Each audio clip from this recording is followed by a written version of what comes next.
বিয়েটা খুব বেশি দ্রুত করে ফেলেছি, মা হওয়াটা ভুল ছিল, এমন মন্তব্য করলেন জনপ্রিয় চিত্রনায়িকা অপু বিশ্বাস। কি হয়েছিল, তার কারণটা কি? চলুন আমরা সবাই বিস্তারিত জেনে নেই।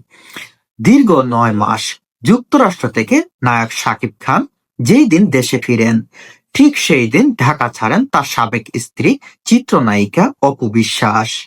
একমাত্র সন্তান আব্রাহাম খান জয়কে বাবার কাছে রেখে কলকাতায় উড়াল দেন তিনি। সেখানেই তার অভিনীত শর্টকাট ছবি মুক্তির অপেক্ষায়। সেই ছবির প্রচারণায় কলকাতায় যাওয়া হয় তার।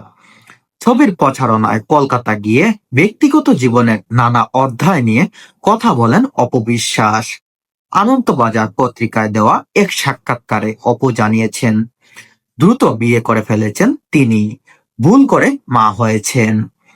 অপু বিশ্বাসের কাছে প্রশ্ন রাখা হয়েছিল, জীবনে এই যাত্রাপথে কোন ঘটনা ঘটলে আপনি খুশি হতেন?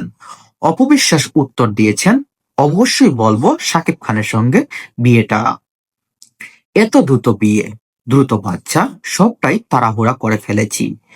এটা যদি সময় নিয়ে করতাম, বুঝে করতাম, তাহলে হয়তো ভালোই হতো। কোন ঘটনা খুশি হয়েছেন এমন প্রশ্নে অপু বিশ্বাস বলেন, অবশ্যই মা হওয়াটা, এবং ভুল করে মা হলে